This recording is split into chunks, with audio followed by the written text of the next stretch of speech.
carbon tetra. So carbon would be involved, chloride, so chloride would be involved. Carbon belongs to group 4, so there's 4 valence electrons.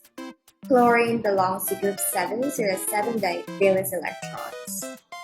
So this means that chlorine would need to form 1 more covalent bond.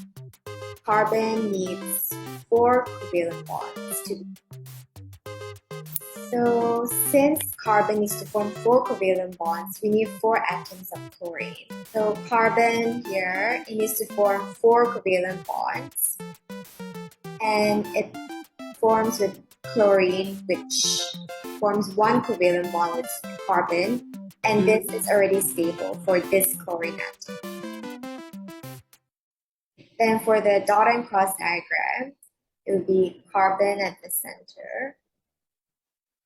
And chlorine, 1, 2, 3, 4.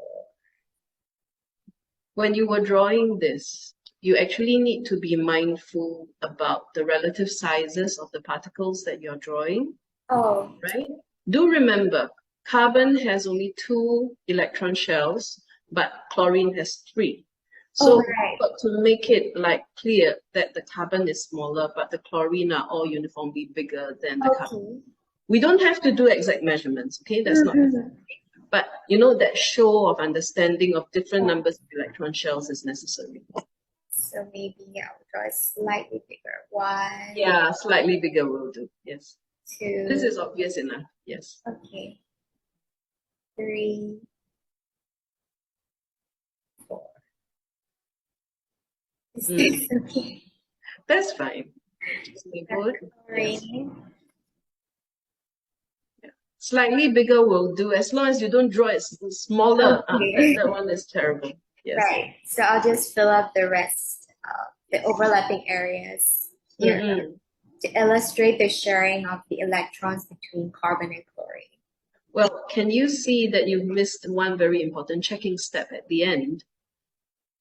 You see, what happens here is you have all these electrons surrounding carbon. And yes, carbon now has 8 electrons and carbon is stable.